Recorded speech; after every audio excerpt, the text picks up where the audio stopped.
Welcome to the Blueprint Briefing. I am your host, Marcus Seguir.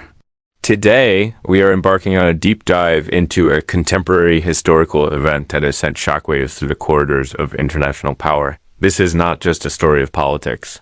It is a story of where ancient theology collides with modern geography and where scripture meets the hard reality of statecraft. We are analyzing the fallout of U.S. Ambassador to Israel Mike Huckabee's recent comments that have ignited a firestorm across the Middle East and raised fundamental questions about the very nature of American diplomacy and whose interests our government truly serves. The genesis of this controversy, pardon the pun, began during a high-profile exchange between Mike Huckabee and Tucker Carlson. During this discussion, Huckabee invoked a theological argument with profound implications for the physical map of the Middle East. He referenced Genesis 15, a biblical passage describing a divine grant of land stretching from the Nile to the Euphrates. When pressed on whether Israel has a right to this vast territory, an area encompassing nearly the entire modern Middle East, Huckabee initially suggested it would be fine if they took it all, while he later attempted to frame this as hyperbolic and clarified that Israel isn't currently asking for all that land. The diplomatic damage was already done. This moment serves as a historical pivot point where private belief becomes public policy. To truly understand this argument, we must explore its historical and cultural roots. Mike Huckabee is a former Baptist minister, and his worldview is deeply informed by a specific branch of thought known as Christian Zionism. Let's break down the linguistic roots. Zionism traditionally refers to the movement for the self-determination of the Jewish people in their ancestral homeland. Christian Zionism adds a theological layer, believing that the gathering of Jews in Israel is a prerequisite for the fulfillment of biblical prophecy. Huckabee's arguments are not merely political.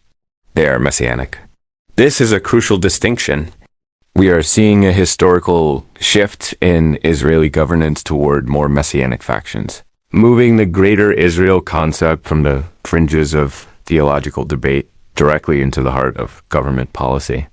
This is often referred to as the Greater Israel Project, a vision for territorial expansion that many Middle Eastern nations have long suspected was the ultimate goal.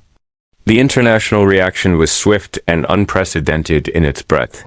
A coalition of nations released a strongly worded letter characterizing Huckabee's remarks as dangerous and inflammatory. This wasn't just a few regional players. The coalition included Egypt, Saudi Arabia, Jordan, Bahrain, the UAE, Qatar, Kuwait, Indonesia, Pakistan, Turkey, Syria, and Lebanon, as well as the Palestinian Authority and the League of Arab States. The rhetoric from these nations was professional but firm. Saudi Arabia's foreign ministry described the comments as extremist rhetoric. Egypt called it a blatant violation of international law, asserting that Israel has no sovereignty over occupied Palestinian territory.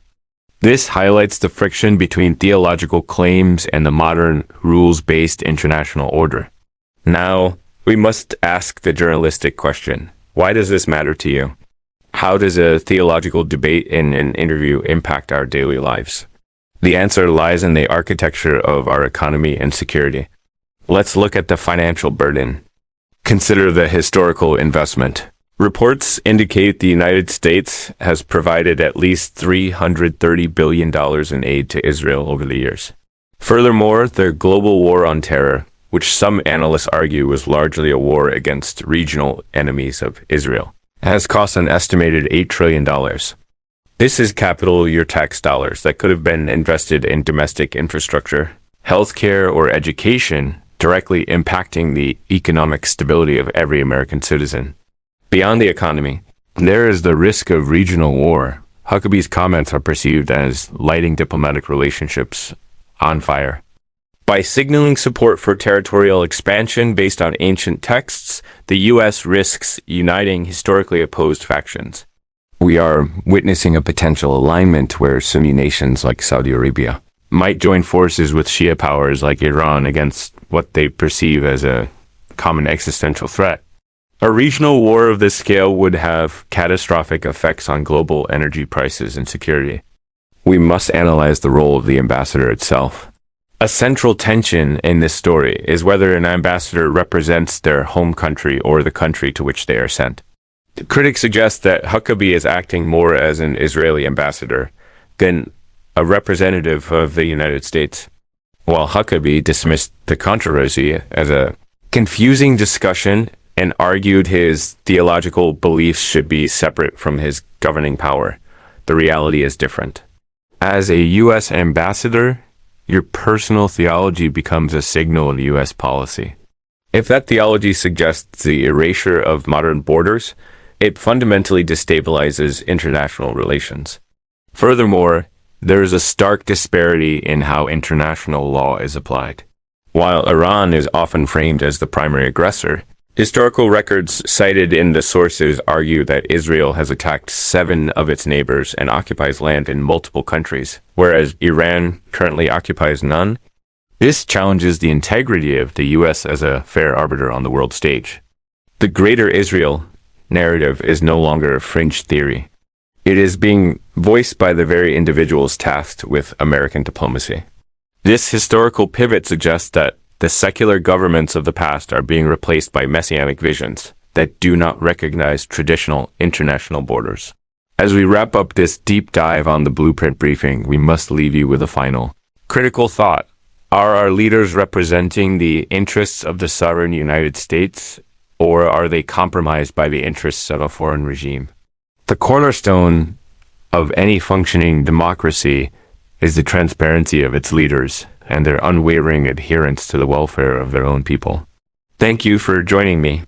I am Marcus Xavier. Stay informed, stay critical, and we will see you in the next deep dive into the history that is unfolding before our eyes.